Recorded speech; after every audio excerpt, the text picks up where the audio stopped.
I don't think that there's wins and losses. There's wins and learning opportunities, right? And so I learned something from the last one or the last 10, and now I can pick that back up. And that gift of reflection in whatever capacity, whether you're in the need to be in the organized way of it or the empath feel sort of way of it, embrace that, use it. And then if you're speaking about something that you know about, the one thing that I tell podcast hosts who are like, well, there's 10 other podcasts that talk about introverts, so to speak. And I'm like, well, that's great. But nobody talks about introverts like David talks about introverts. Nobody does, because there's only one David. That's it. There's only one, right?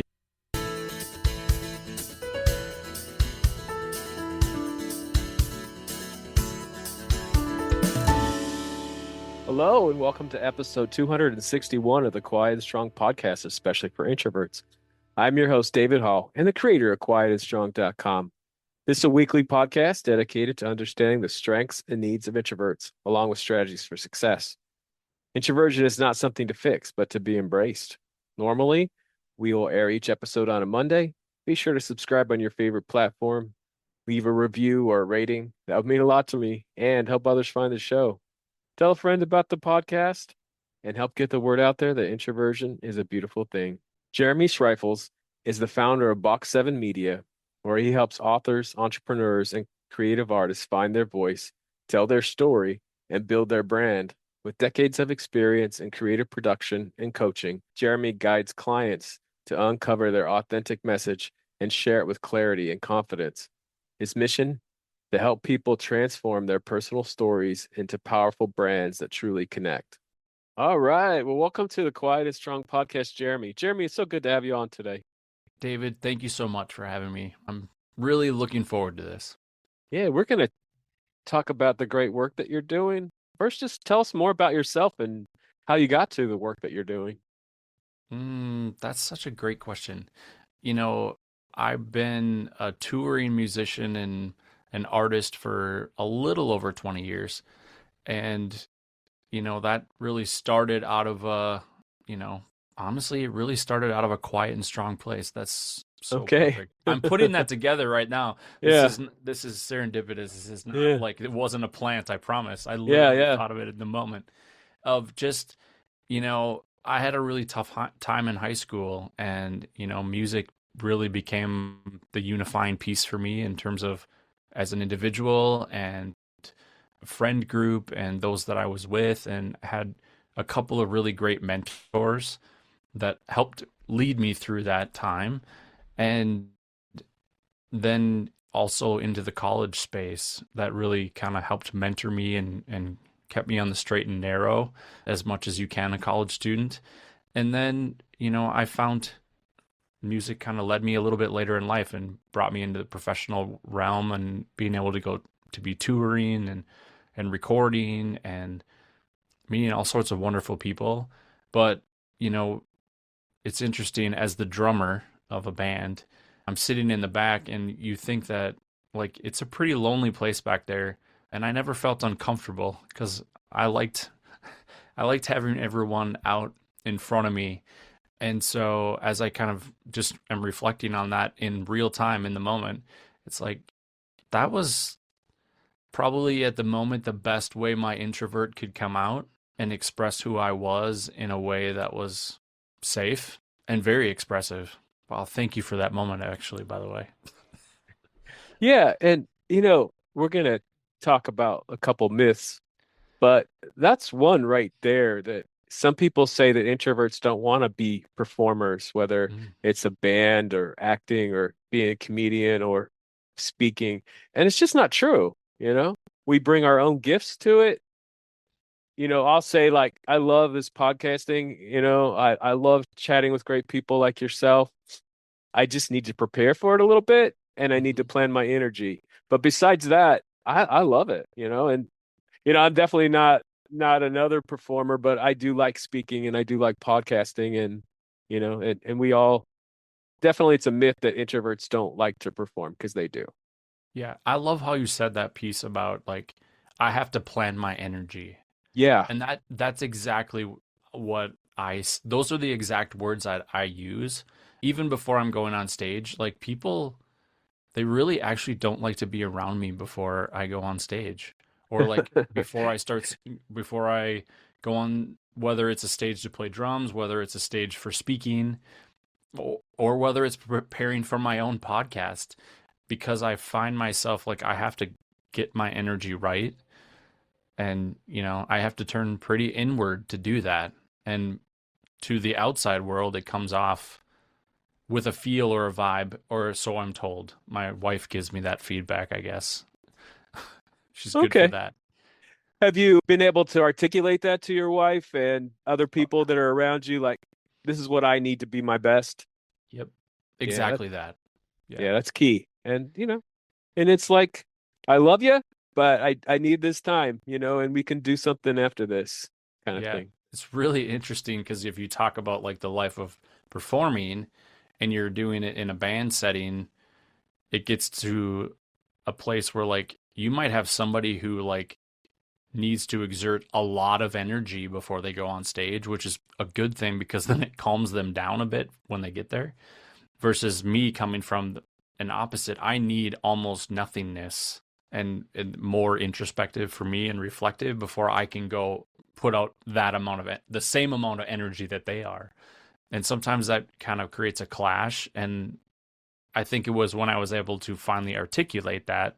I'm like, hey, I know what you need, but here's what I need, and they're equally valuable. So we can be in the same space, that's fine, but like, don't try to pull me over to your space or your energy because Yeah. like I respect that space, but respect mine over here as well.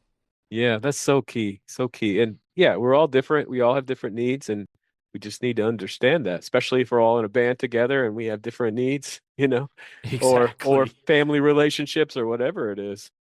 Yeah, yeah, and that parallels so many spaces, right? Like you say, it goes a family, or you're in a workplace, or you're running a business. All of those kinds of things. It really does have an impact. And as I think about that impact, and I think about the how music got me to where I am today, I really take that and use that in the space of helping other podcasters and helping authors with audiobooks and, focusing on a little bit different side of the audio world.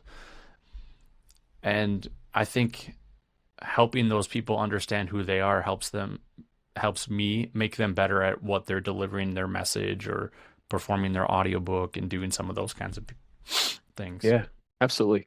So, when did you figure out that you were an introvert? Did you struggle with it or not? You know, I think I figured it out sometime in college, probably. And I always attributed it to like I was a performance major in college, so we just spent hours practicing in practice rooms. So like, I just attributed my actions to practicing a lot for my craft. And what I really did figure out was that was my introvert really finding a space and a comfort, because I could do things differently there than I could when I would be outside of that space.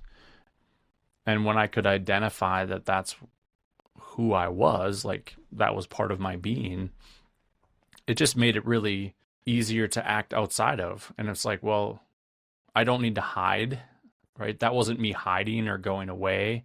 That was just me like managing my energy and managing my space differently. And now I speak to it like even, my wife and my two kids, we're all introverts, Okay. which is hilarious. Yeah. And we call it our cave time. Like everybody just needs their cave time.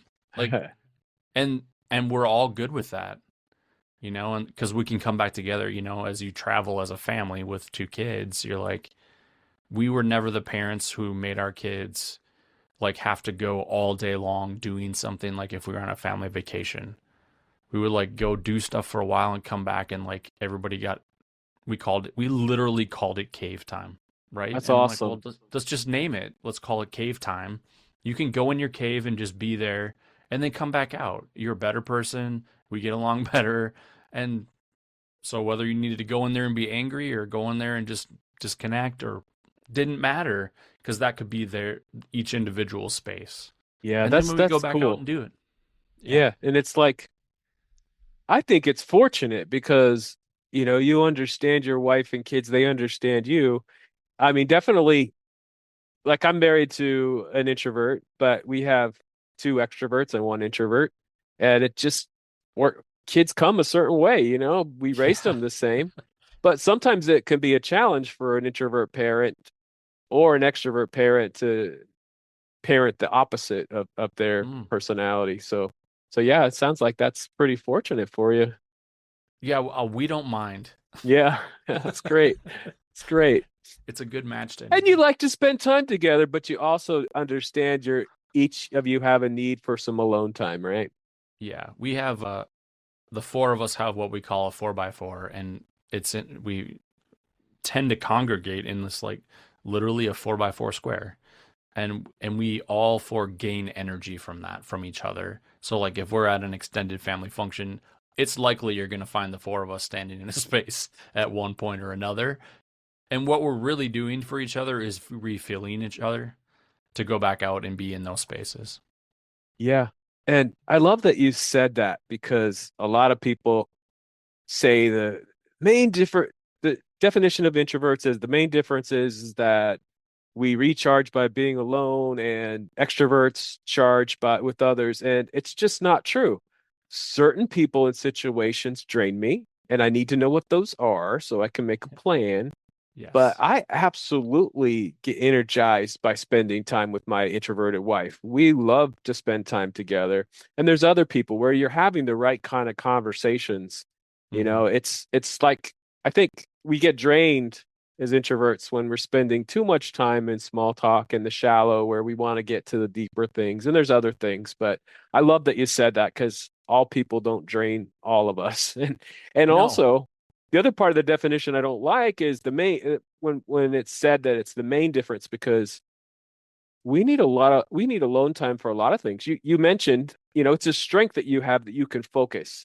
You Mhm. can really get into your craft and you can spend some time there. And that's a gift that introverts have. You can be a great performer because, like you described, you could get in there and focus and spend lots of quality time, Mhm. improving.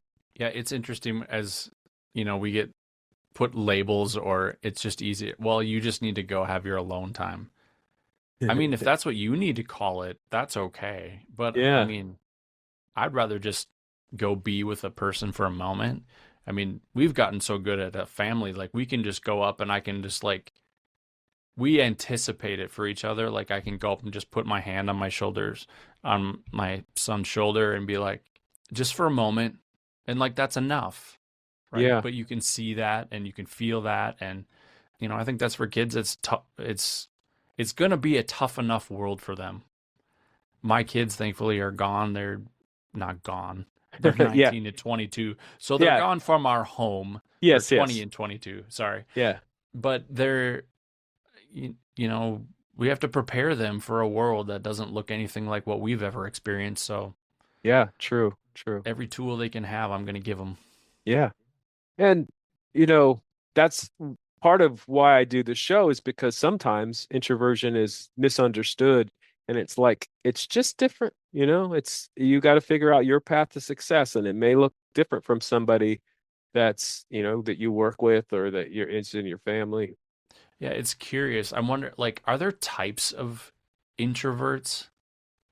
Like, So, I there's definitely many aspects to our personalities. There's some good assessments out there. I focus on introversion, extroversion because it's about a 50-50 split in the population and there's many misunderstandings. But like the Myers-Briggs, you get a four-letter code, for example. hmm And of course, the first one's introversion, extroversion. And then the next one is intuitive or sensing, which just means, for me, I'm intuitive. So I really can see the big picture. Sometimes I just figure things out without anybody telling me. Sensing people are really good at the details and need to see the details. And then there's thinking and feeling. I'm definitely an analytical person, so I'm more of a thinking person. People that are more feeling, sometimes they're called empaths. or they have empathic gifts, which for some reason I don't have. I don't know why. But it's just a different, and again, this is something where you need to understand I'm approaching this logically, and this other person's approaching this from a more emotional place. It's neither is right or wrong, but if we don't understand that, there can be some misunderstandings. Like I might seem like, a real meanie or something. And then the last one for the Myers-Briggs, and there's lots of other assessments, lots of other ways to get a personality, but the last one is judgment and perceiving. Judgment doesn't mean you're judgmental. It just means you like to have things organized and scheduled. Yeah. And perceiving, you're more free flowing. And again, there's that's me and my wife have the same first three letters, but that last one, I'm the more scheduled person. I want to know what's going on, and Uh-huh. she's more spontaneous. And it's a good thing. Like it can be frustrating sometimes for either of us, but at the same time, you realize that they're both gifts, and we're very happy. And part of that is we're not trying to change each other. We're just working with our each of our gifts. So Yeah, that's great. And I live in a similar situation. I that we call it complementing each other's attributes. yeah, Um, right? Because like that's your thing and this is my thing, and we'll just find a way that they can pair nicely together. yeah. So anyway, it's definitely self-awareness is key and really finding out these differences, and it's definitely a lot more beyond introversion, extroversion. Yeah. So Jeremy, tell us about the work that you're doing now. Yeah. So a lot of what I'm doing now is working with, entrepreneurs and brands and organizations and authors for to, do what we're doing right now, David, which is do podcasts, recording audiobooks. That's a real passion of mine right now because it parallels so much what I do in the recording industry with music and songwriters and artists. And then as a result of that, doing some marketing and media based things, and just recently launched a new content creator support. And what do I mean by that is offering an actual true royalty free music and tracks for folks to use for content creation. So they're not worrying about getting, the red X on YouTube and Yeah, all of those kinds of things. yeah, Um, right. that's a headache for creators. And even though I'm a musician and want all of those royalties, it's not what most people think it actually is. So I would rather just support the creators and give them access to something. Yeah, that's cool because yeah, you gotta otherwise you have to own it and you could get in trouble for using stuff that's not yours. Yes, yeah. And I saw that because my clients shared that they were struggling with that. And I'm like, well, I'm a musician and I have a library of music and I like creating it. So why don't I just create this? It works for whatever you want. It can work for podcast intros and outros and any video content you want to make or corporate videos, all of that stuff. And you're not paying a licensing fee and you just pay it's just a one time you buy the track, it's yours. Cool. That's very cool. Yeah. Also, you're an author. Tell us about the books that you've written. Sure. So the first book I wrote was called Road to 99, and it's an entrepreneur slash personal development journey through the eyes of a music producer and songwriter. And the 99 refers to the journey of writing 99 songs with a couple of my writing partners. So, of course, we talk about some kind of technical things and creation pieces in the songwriting world, but really I did it so that it works for all readers. And so that, yes, there's some musical things in there, but it doesn't get so technical that anyone couldn't read it and get the idea behind the message and the themes. Co-authored a book it's like a volume book of authors, and it's called like the greatest lessons I learned as an entrepreneur. And so that was a fun collaboration book, and it's one of those like you get to write one chapter out of the whole book. So that was kind of a fun, unique process. And, there's some good authors in the book, so it was kind of fun. It was one of Yeah. those like, I'm going to try this and see how it goes. And I enjoyed it, and haven't done another one of those since, but that's okay. And then this past year, I just released a business journal that's like a 365-day daily journal that's just got something, a reflective question or thought or statement, and then some lines. It's very traditional. I'm a journaler and I like to write and I like to be reflective. And I tried to make the prompts that, would help someone who's building a business help to focus throughout the year. So that's been fun. And I've gotten a lot of really great feedback from that as well. Yeah. You're also a fellow podcaster. Your podcast is Rhythm of the Road. I've Yes. enjoyed a couple episodes so far. And Awesome. Well, thank you. and I also just know that, your world is really about audio and the audio quality and, storytelling, So tell us about your podcast and what kind of topics do you talk about? Sure. So I think the best part about my podcast is I literally started the Rhythm of the Road podcast as a means to break down my fear of being on video. So the first 20 episodes were dedicated to me only recording the episodes on video and not even releasing them on audio. They went out on YouTube only. And then after that, I back released all the audio and then have been doing those ever since. And as of this recording, I just released episode 117. And that's a Awesome. weekly episode. So I've been at this for a little while and I'm just having a lot of fun. And really, it's about I do a couple of mini series. I do a mini series called Power of Podcasting where I talk about podcasting. How do you do it? What are some tips and tricks? And then I also have a mini series called Audiobook Adventures, which is similar. It's like education on those that are interested in audiobooks. And then I fill in with some guests who are just interesting to me or have an interesting story. And then the rest of them are really entrepreneur or personal development driven.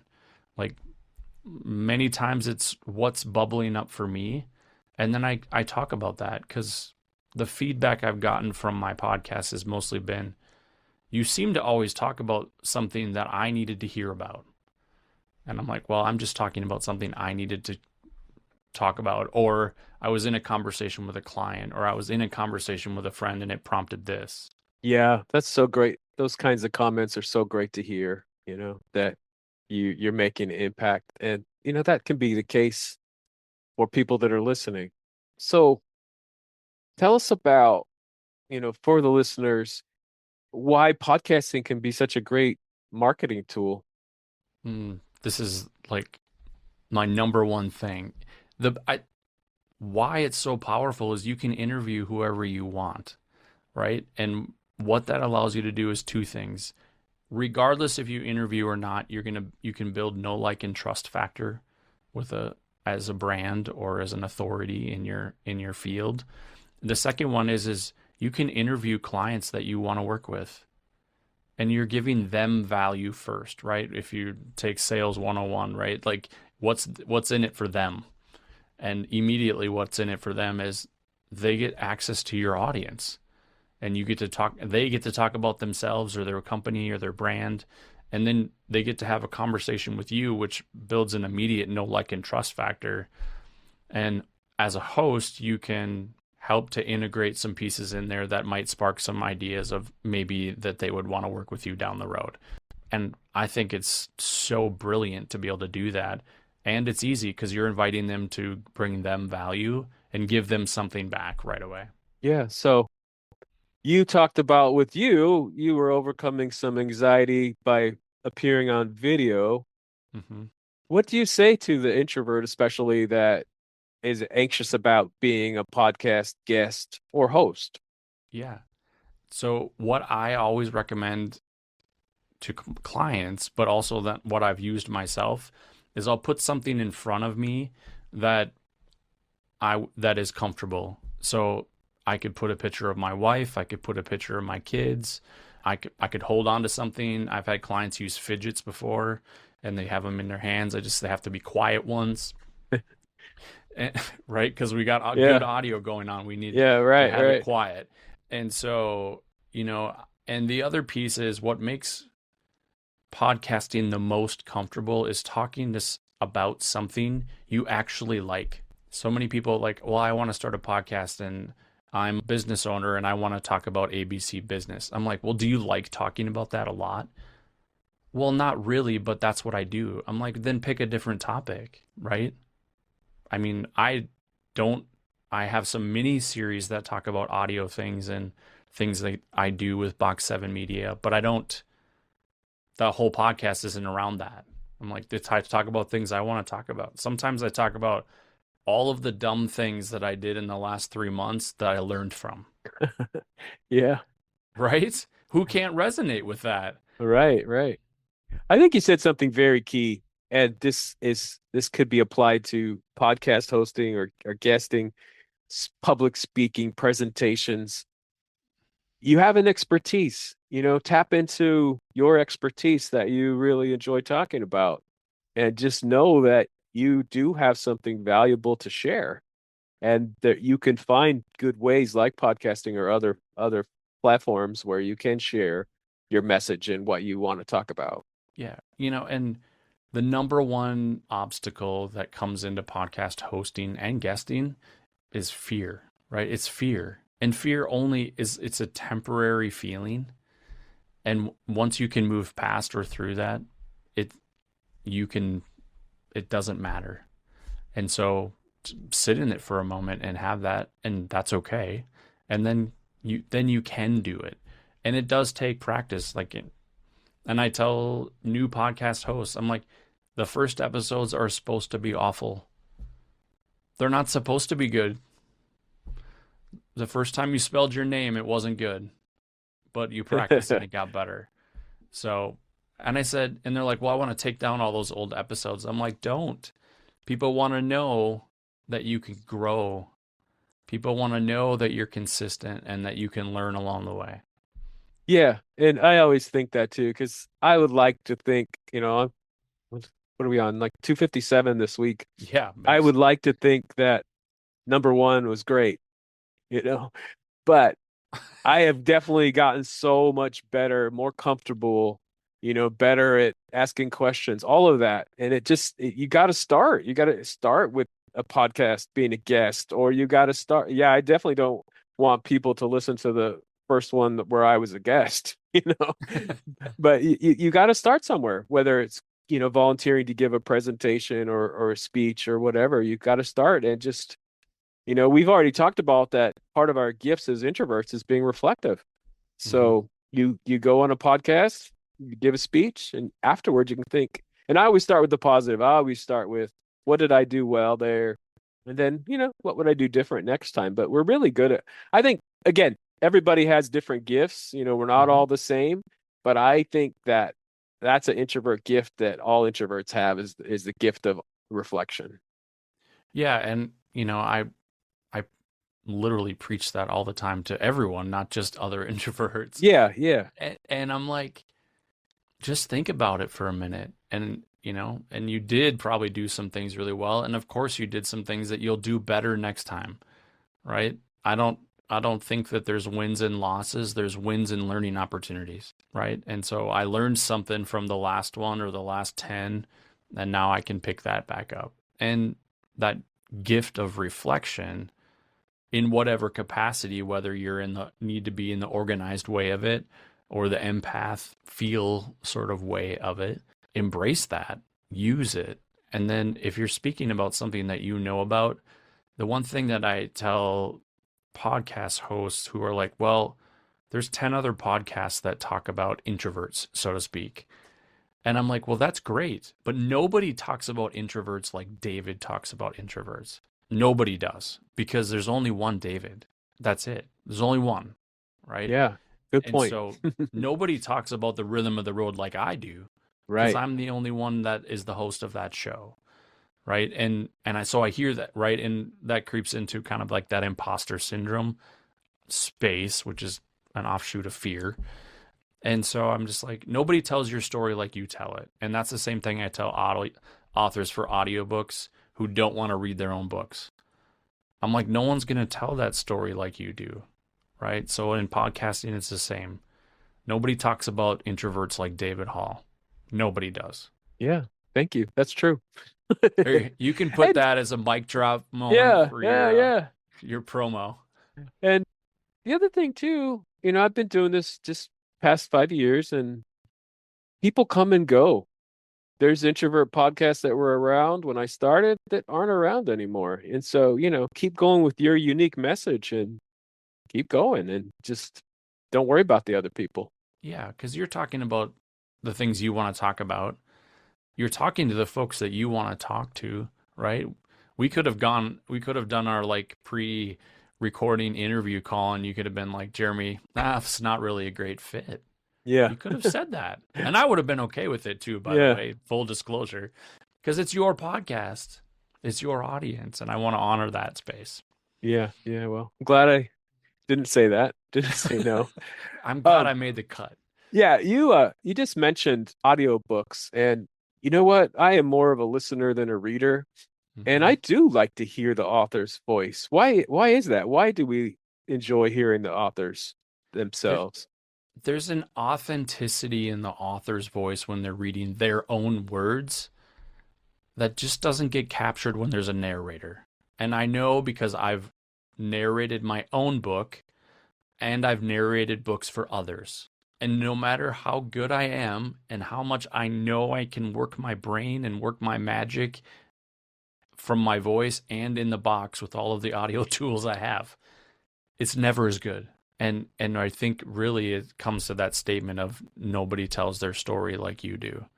And Yeah. when I'm most of the authors I work with are nonfiction and they're personal development books, or they're an expert in their field, or they're talking about their brand. So I'm like, nobody is going to tell it like you do.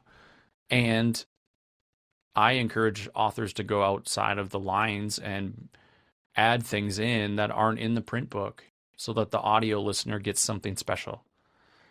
And as a result, they relax, they're more calm, and or more excited, depending on if they're the extrovert. I've had those readers too. It comes out, and it's just different because the microphone never lies. Yeah, and to add some things in there on the fly, you couldn't do that if you're not the author. Right? You have no context on how that was built or talked about. And I usually encourage authors to add reflective moments on the end of each chapter. Shocking as an introvert, right? That I would want them to reflect Yeah, on what they yeah, just yeah. read. And just overall, why should authors do audiobooks?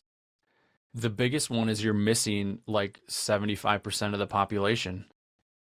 I didn't know it was that high. It's I knew. high. Like, I Okay. might even be being conservative, David, to be real honest, Okay. Okay. because we're on video, so you can see behind me this bookshelf. I Yeah. actually have read all of those books, Okay. um, but I am the anomaly. Like, I am not the norm. Most people, if you're an author, most people will buy your book. And I can also tell you most people are not going to read it. But I can tell you if they download your audiobook, they are going to listen to it, especially if it's your voice. Yeah. Yeah. For And sure. what about all of those people who have ADHD and can't handle reading? What about all those folks? Well, they don't have the gift of sight and they can't see. How do they gather your information? Is your story not relevant to that person? And so, like, you start to think about those pieces, and I'm like, you're missing an entire audience. Yeah. So I know you're really big on all of this is about telling a story. It So is. how does storytelling come in, whether it's a book, an audio book, a podcast? How do we become good storytellers? Tell lots of stories. And, and I think I mean, we all know our own story. And I think how we become good storytellers is thinking about how we tell ours. You know, we experienced this in the first 3 minutes of this conversation today on your episode of I had a moment, and I've done dozens of podcasts and tons of interviews and all these things, and I've never thought about the fact that that was my quiet strength when I was in high school, right? And that being an introvert was that. Like, I'd never named that, and I'm like, I'm almost 50 years old. I'm also not ashamed to say that. But I didn't even, so you don't know. So you got to just keep telling your story and keep letting it come out. And then it gets you better at telling your story of your brand or telling the story of your business or telling the story of your life, really. So as far as just actual stories, little stories, do you have a method for collecting them and saving them for for different purposes? I use journaling. Okay. Yeah, I use journaling, whether it's on my phone, on an app, or I am still old school. I actually have, journals sitting here showing David on the screen. Okay. So I do actually use physical pen and paper still. I have a new tool that I've been using for a couple of years called the Remarkable. That way I can take it everywhere and then I don't waste paper. So I feel like I'm being a little bit good to the environment. And so, Yeah. yeah, that's how I record stories that way. Yeah. Our brains, I definitely I think on pen and paper, and then I'll transfer that information and some into my laptop or whatever. But I think our brains work that way sometimes better. Yeah, I'm still tactile in that way. In fact, when I wrote my book, my publisher said, "Jeremy, please type on the page. Do not keep just writing because I need to be able to edit it better." I'm like, "Okay, I'll use the computer." So, with all your podcasting experience, what do you see makes an impactful podcast versus one that might be more forgettable? I think the most impactful ones are the ones that are the most authentic. Sometimes folks get really caught up in production and a lot of what I call fluff, and they try to be perfect. People don't want perfect, they want real. And if you want it to be so polished, then you're looking at it the wrong way. And that's what I believe to be true. And of course others have other opinions and they also might have unlimited budgets. But I don't want to stop somebody from telling their story and sharing with others because of an obstacle like that. Yeah, definitely. And then how would you coach someone to really engage as a podcast guest or host, engage the audience? I think that parallels it is being real and being authentic. Invite them in, ask them, but and don't just ask them, tell them. Like so there's oftentimes I'll say, "Hey, go do this," or "Did you think about this?" But don't make it so challenging that it seems unattainable. Like one of my favorite things to ask is just share this with one person. It had to impacted you in a certain way. Just share it with one person. That's it. Like I'm not asking for 5 or 10 or a whole bunch Yeah. of likes or none of that kind of stuff, right? Because everybody's asking for that stuff. I'm like, just share it with one person. And if you have someone you don't like, share it with them because that would just be a funny joke. You Yeah. know, Yeah. that's me being real. That's part of that authentic piece. And so capturing them in that way, I feel like holds them longer and keeps them coming back. Yeah. So there you heard it. Share it with one person, Jeremy said. In case of this podcast, please share it with 5 folks and Yeah. go leave David a 5-star rating on Apple Yes. iTunes. Yeah, that would be awesome. Jeremy, this has been such a great conversation. Is there anything else that you want to talk about today? We've talked about a lot, David, and I really appreciate the conversation. And I mean, people can feel free to reach out to me in any way that they want, that they feel comfortable. And I always love these types of conversations. Our conversation has made me more curious about what it means or doesn't mean to be an introvert. So thank you for building some curiosity. Yeah, absolutely. Where can people get a hold of you? Sure. The easiest way, box7media.com. Okay. Whether you want to use the number or the letters, it's going to get you to the same spot. Otherwise, you can find me at Facebook, Instagram, LinkedIn at Jeremy Schreifels. You will find me there. Sounds great. Thanks again, Jeremy. Thank you, David. Thank you so much for joining me. I appreciate you. I hope you take the time to explore other episodes and learn from other amazing guests. Remember, if you're interested in getting to know yourself better, there is now a free Type Finder personality assessment on the Quiet and Strong website. This free assessment will give you a brief report, including the 4-letter Myers-Briggs code I'll add a link in the show notes. And I'd love to connect with you. Reach out at david@quietandstrong.com or check out the quietandstrong.com website, which includes blog posts and links to social media for Quiet and Strong and much more. Send me topics or guests you would like to see on the show. So many great things about being an introvert, and so we need those to be understood. Get to know your introverted strengths and needs and be strong.